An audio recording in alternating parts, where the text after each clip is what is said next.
Welcome to Whispers and Confessions. There might be a twist waiting, so please make sure to watch until the end.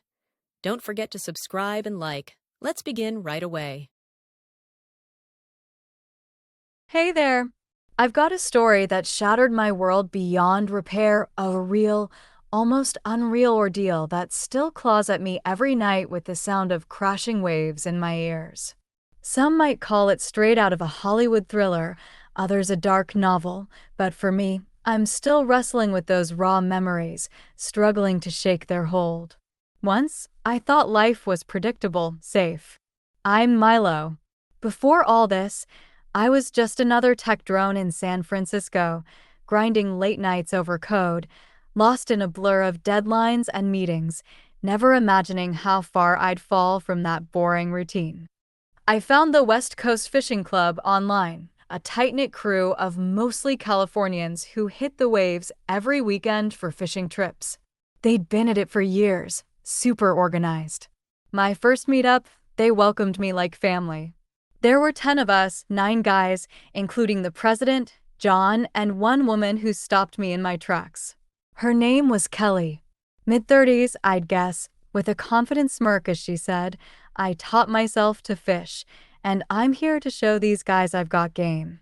Something about the way she flicked her wrist while gesturing drew me in. How could it not? One woman among 10 dudes? And hell, she was a sight. Her toned frame popped under her fishing gear in the sun, blonde hair whipping in the wind like she owned the damn ocean. The way she threw her rod with pure grit and cracked jokes without flinching had one guy nudge another with a low whistle. When our eyes met over a laugh, my chest tightened. I was locked on her sharp blue gaze. A few days later, John posted in our group chat, "This weekend, we're heading to Sandy Island for a fishing expedition. Uninhabited spot, killer fishing, and unreal views. Boat in. Back by afternoon. Comment if you're in." Sandy Island? Never heard of it. I dug around online and found zilch, not even on maps. Later, I asked a club vet, who just grinned and said it's a hidden gem only local fishermen whisper about. The idea of hitting such a wild, off-the-grid spot fired me up, even if a small part of me wondered if we were biting off more than we could chew. I signed up instantly, lured by tales of sea bass and flounder hiding in rocky nooks. 11 of us set out that morning, and the weather was straight out of a postcard, clear and warm, promising a hell of a day. Sandy Island was a tiny, forsaken, in the vast Pacific, with sharp black rocks stabbing up along the shore like broken teeth, and a core of golden sand glowing under the sun like a mirage. The relentless crash of waves mixed with the shrill cry of a lone seabird overhead, hammering home how cut off we were, the air thick with the briny sting of seaweed. As we stepped onto the shore, reactions varied. John scanned the horizon with a satisfied nod. A couple guys let out low whistles of awe, while I caught Ethan shifting uneasily, muttering under his breath, "Does anyone even come out here?" We exchanged quick, jittery smirks, the weight of solitude settling deep. We anchored in a small bay near the island and hauled our gear to set up. Kelly looked like she'd walked off a movie set, blonde hair pulled back tight, rocking waterproof pants with style, settling on a rock to fish with laser focus. She was a total standout. Her skin shone with a warm sheen in the sunlight, her grip on the rod both fierce and elegant, and the faint sweat on her neck, with just a hint of cleavage peeking from her shirt, drew my attention. Every move she made, her gear hugged her curves, and I kept catching myself staring too long. I wasn't alone. Jake openly gawked while fumbling with his line. One guy discreetly angled his phone for a shot, and another made a flimsy excuse to set his tent a few feet from hers. It rubbed me the wrong way, but I couldn't exactly judge when my own eyes kept drifting. I shook it off, telling myself to focus on fishing, but damn, it wasn't easy. But shit hit the fan that night. The sky turned slate gray out of nowhere, a vicious wind tore across the island, and a torrential downpour stung our skin, blinding us in seconds. Lightning slashed the dark nearby, thunder rattling our bones, and we were shouting over the roar, scrambling to pack up. I saw Theo slip on a wet rock, cursing as he caught himself, while someone yelled, "The gear's gonna wash away." Then the worst news hit like a hammer. The old fishing boat that brought us here had been obliterated by a rogue wave, smashed to pieces against the rocks.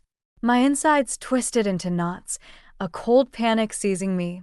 Are we seriously gonna die out here? We couldn't figure out where or how the boat went down, but as we fumbled to radio for help, it hit us. Our phones and walkie-talkies were either soaked through or lost. The island was a complete dead zone. No signal, no lifeline, just us and the void. Jake hurled his phone into the sand with a string of curses. John barked at us to stay calm. "I'll figure this out," while Ethan just stood frozen, staring at the horizon like it might spit out a rescue. My gut churned with images of endless ocean, panic murmuring, "Are we really trapped here to rot?" At first, we tried to play it off. Ryan cracked, "Bet someone's coming by morning. Or we swim, right?" But the forced chuckles faded fast as the reality sank in. A day passed, then another, and no one came. Our stash, just a few sandwiches and instant ramen from the boat, was shrinking fast, and water was barely a trickle. The first couple of days, we scraped by. We snagged fish with our rods and caught rainwater in whatever we could. But by day 3, the cracks started showing. Tempers snapped over stupid shit, like when Theo accused Ryan of hogging the last dry spot under a tarp, their shouts echoing off the rocks. Every glance carried suspicion now, as if we were waiting to see who'd snap first. The air got heavier, like a storm was brewing among us, just waiting for a spark to ignite. On the 5th night, I jolted awake to the faint splash of water. Then I saw a figure slipping out of Kelly's tent. It was John, our club president. I froze, barely daring to move. Under the pale moonlight by the shore, I watched her tent zipper ease shut as his shadow crept away. His hair was a tangled mess, t-shirt balled up in his fist, and a smug, sated grin curled on his lips as he adjusted his belt with a quiet grunt. It was obvious, he'd just fucked her, claimed her like some twisted trophy. His heavy breaths and sweat-slick skin, catching the light, painted the ugly truth. My mind locked up, a wave of nausea churning in my gut. Rage and disgust burned hot, but so did pity for what Kelly must be enduring. For a split second, I thought to charge over, confront him, but what the hell could I do? Worse, I couldn't squash the dark, gnawing lust for her that flared up in me right then. I slunk back to my tent, palms clammy against the fabric, my head a chaotic mess. From that night, I couldn't help but see Kelly through a lens of doubt, her beauty now tangled with unease, every look at her stirring a sick mix of want and wariness. The next day, more weird crap unfolded. John stood up and laid it out. "We're in deep shit, so I'm calling the shots now. 2 meals a day, max ration, every drop of water. Batteries toast, no compass. This is do or die." We all gave a reluctant nod, but the rub was obvious. Only John's buddies got a fair share. Kelly, though, was treated like she was untouchable. John made a point of handing her water himself, and someone always hovered near her tent like a personal security detail. The rest of us stewed in silence, stomachs growling as we shot frustrated looks, holding back our gripes. I saw Ryan clench his fist, muttering low to himself after being told to wait his turn for a scrap of food, while jealousy ate at me. I got why she was getting this treatment, and it weighed heavily on my chest. I wanted to resent her, but thinking of her circumstances, I just couldn't bring myself to. Then one day, Ethan snapped, his voice thick with frustration. "Why is Kelly always getting special treatment? We're all stuck in this hellhole. Why's she got the best tent and extra grub?" John's eyes narrowed, his tone icy as he shot back. "Got a problem? Go find us a damn boat then. I'm keeping this from falling apart. Don't mess with that." We went quiet, but a tense undercurrent rippled through us. That night, Ethan was forced to sleep outside his tent, exposed to the wind, while the rest of us avoided his gaze, guilt and fear weighing us down. I couldn't shake the thought that John wasn't just leading, he was ruling, and crossing him came at a steep price. Kelly had become the unspoken center of this twisted hierarchy, and no one dared approach her after that. Then, another gut-wrenching moment hit on the seventh day, under a windy, overcast evening. I was trudging back to my tent after catching a fish in a rocky crevice when I heard a voice behind a small boulder. "No, please, yesterday with John." I stopped cold and peered over. There was Kelly with Jake, the quiet office guy who usually kept to himself. He gripped her arm tight, and her refusal sounded weak, almost rehearsed, like she'd given up fighting. It wasn't a real no, it was broken surrender. Jake pleaded, voice raw and desperate, "Do we really gotta play this game? I'll be better to you, way better than the others. Come on, please." Then came the harsh rustle of fabric and a choked whimper as he yanked her by the waist, pinning her hard against the rock. Her hands pushed weakly at his chest, a faint slap of skin on skin, but her eyes were hollow, resigned to the inevitable. Her stifled gasps, raw with despair, sliced through me. I stood there, muscles locked tight, a bitter taste flooding my mouth. Part of me roared to rush in, stop him, but I was powerless. What could I do against this madness? Worse, seeing her frame shudder under his grip, a sick wave of desire crashed over me, and I hated myself for it, flashing back to her laugh on that first day, now so far gone. I told myself it wasn't my place, that stepping in would just make things worse, and crept away, self-loathing and craving gnawing at me. I realized this island was no longer just a place of isolation. It had become a brutal arena of shady deals, power struggles, and raw desire. I couldn't unsee Jake's grip on her, or John's smug exit from her tent, and it painted everything in a grim light. This wasn't about survival anymore. It was a twisted game of who could take what or who. After that, I clammed up, keeping my head low, avoiding eye contact with everyone. Kelly seemed to notice the change too, no longer approaching me, as if silent walls had gone up between us all. But one night, she showed up at my tent, a shadow of the vibrant Kelly from day one. That radiant smile was gone. Her hair hung wet and messy, eyes swollen and bloodshot from tears. Her lips trembled, and her soaked shirt clung to her skin, outlining every curve in a way that was impossible to ignore. With a shaky voice, she said, "Hey, Milo, can we talk for a bit?" Her words sounded like a cry for help. I nodded silently, and we sat on a rock by the shore under the moonlight, casting long shadows. Kelly poured her heart out. "I didn't want any of this. Do you understand?" Really, I didn't. I just came here because I loved fishing. But every night, I found myself in situations where I couldn't refuse someone's touch, and slowly, I started losing the feeling of being human. Her voice cracked, choking back tears. And in the middle of it all, John approached me. He said, "I'll protect you," and it sounded so reassuring. But it came with conditions: water, food, a warm spot, even sharing a bed for those things. She lowered her head and stopped speaking.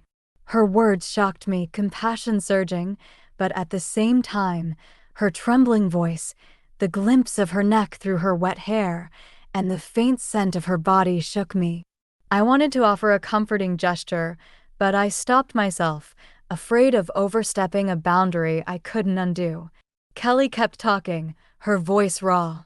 I kept telling myself to endure just a little longer, that it would all be over once we're rescued. But people just got worse. Behind John, everyone else was the same. Jake, Theo, Ryan, they all tried to get on my good side. At some point, my own will stop mattering on this island. Her fingers fidgeted as she spoke. Here, I'm not a person. I'm just an object. They share me when they need to, and if I resist even a little, I don't even get water. I don't know what I did so wrong.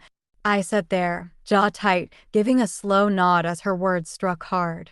Sure, she might have made mistakes, but in this isolated place where all morals and order had collapsed, no one could easily point fingers. Yet every word she said stabbed at my heart, mixing my desire to protect her with a confusing urge to possess her, leaving me a confused mess. She leaned closer, voice barely above a whisper. Would you run away with me? Surprised, I asked, run away? Where the hell to? She replied quickly, tomorrow, at the northern tip of the island. There's a big crevice in the rocks. If we sneak out through there, there's a dense forest area. I just want to hide from everyone, even for a few days. I don't want to keep living like I'm not human. I hesitated. Was she sincere, or was this another trap? Her plea tugged at me, but doubt lingered in my mind. Then, Kelly took my hand. It was small, cold, and quivering faintly. With desperate eyes, she said, "Please, can't you treat me like a woman, even just for a day?" The meaning behind her words was clear, and it hit hard, but I couldn't answer easily.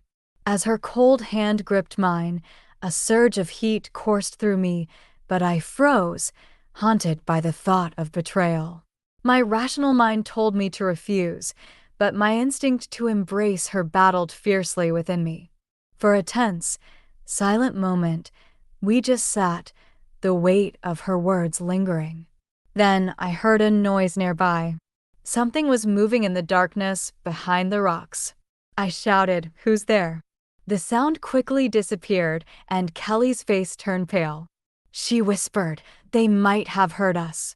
We hurried away from the spot, dread electrifying the air between us. After that night, the tension grew even darker. The next morning, Jake shot me a venomous glare, and John suddenly yelled at Kelly, "What the hell were you doing last night? Who were you with?" She didn't answer, just hung her head. John gathered everyone and declared, "There's someone among us disrupting the situation. From now on, all actions must be reported. No wandering around at night, and I won't tolerate anyone lurking around Kelly." Everyone stayed silent, but I knew his words carried a message aimed at me. I sensed the change. I wasn't just an outsider now. I had become a thorn in their side on this island. That night, Kelly secretly slipped me a note. "Tonight, come alone to the northern forest area when the moon sets. Please, let's escape together." Clutching the note, I sat in my tent, nerves frayed with tension. My mind raced. Escape? Is there really something there? Is she sincere, or is this another trick? I remembered a time I trusted too easily and got burned, but her plea pulled me stronger. Finally, I quietly opened my tent and headed to the northern forest to meet her. Under the moonlight, I carefully made my way. The northern forest area Kelly mentioned was overgrown with grass and bushes between the rocks, hidden from view, the air heavy with the damp scent of earth and the faint rustle of leaves in the breeze. I paused at the edge, scanning for movement, half ready to turn back before pushing forward. After walking silently for about 10 minutes, I spotted Kelly's silhouette sitting behind a tree in the darkness, no flashlight, just waiting for me. "You came." Her voice trembled faintly but was firm. "This way. Follow me.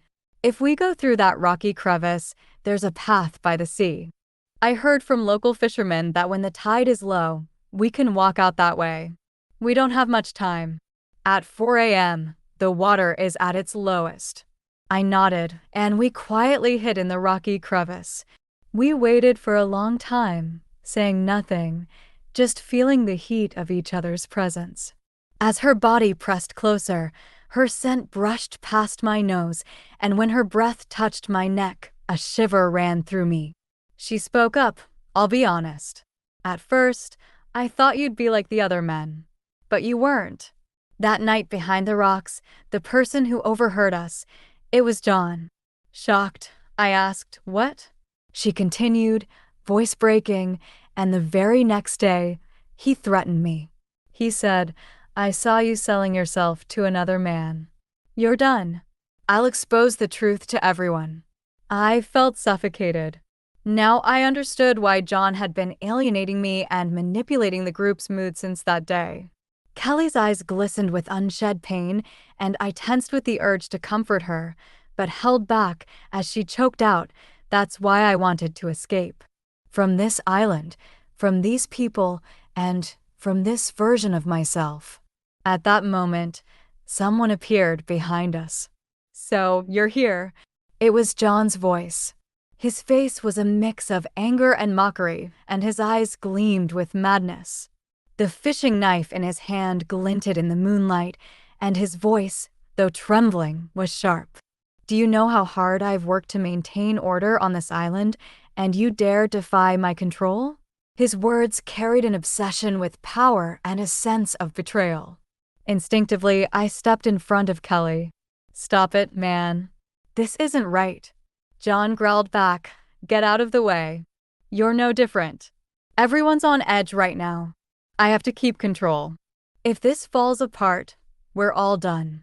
His eyes were consumed by madness.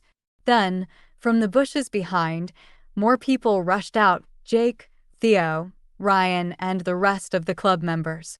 So, they were here. The president was right. They were trying to sneak away.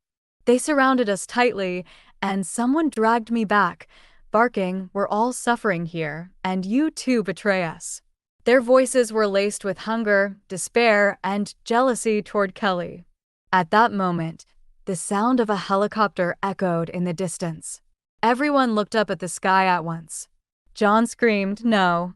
If they find us like this, everything will be exposed." As the helicopter's sound grew closer, we all held our breath and stared upward. The strong wind from the helicopter swept over the island, its light shining down on us. As the rescue team descended, my legs gave out, and I collapsed.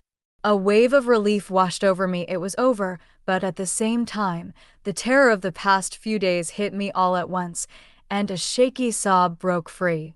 Jake dropped to his knees, sobbing openly. Theo stared at the descending ropes in numb shock. John muttered curses under his breath, resisting even now, and Kelly, wrapped in a blanket, kept her head down, her eyes showing a mix of relief and deep, lasting scars. As we were loaded onto the rescue helicopter, the chaos of our nightmare faded into a hollow quiet. A few days later, we were all moved to a hospital in San Francisco. Lying in that sterile bed, the hum of machines around me, I felt safe for the first time in weeks, but the quiet couldn't erase the echoes of the island. The news headlines read, 11 survivors rescued from Sandy Island isolation, and at first, we were hailed as heroes. But soon, the truth started to unravel bit by bit. Kelly confessed to the police about the sexual exploitation and coercion she endured, and John, along with several other men, were arrested on charges of intimidation, confinement, and assault. The public was shocked, and the world was stunned, but no one truly understood the deepest wounds we carried, the mind games and dread that still crept into our quiet moments. We were dissected by strangers who'd never get it. After the incident, people's stares and whispers followed me everywhere. My coworkers at the company glanced at me and gossiped, and eventually, I couldn't bear their judgment anymore and quit my job. Night after night, echoes of the island invaded my sleep, jerking me out of sleep with a racing pulse. I started avoiding contact with people, living in solitude. Once, I tried meeting a friend for coffee, but when he asked, "How you holding up?" I froze, muttered an excuse, and bolted. I wasn't the same Milo anymore. Trust, openness, even hope felt like things I'd abandoned on that cursed rock, and I didn't know if I'd ever reclaim them. One day, a letter arrived. "Hello, Milo. How are you? I've changed my name and am trying to start fresh in a new city. That night, because you held my hand, I still hold on to the hope of wanting to feel human again." Thank you. Truly. Kelly, reading that letter, I sat trembling for a long time. The pain and hope in her handwriting pierced me, and it felt as if I could feel her cold hand again from that night. I was relieved to hear she was starting a new life, but at the same time, the heavy realization remained that the brutal ordeal we endured together would never be erased.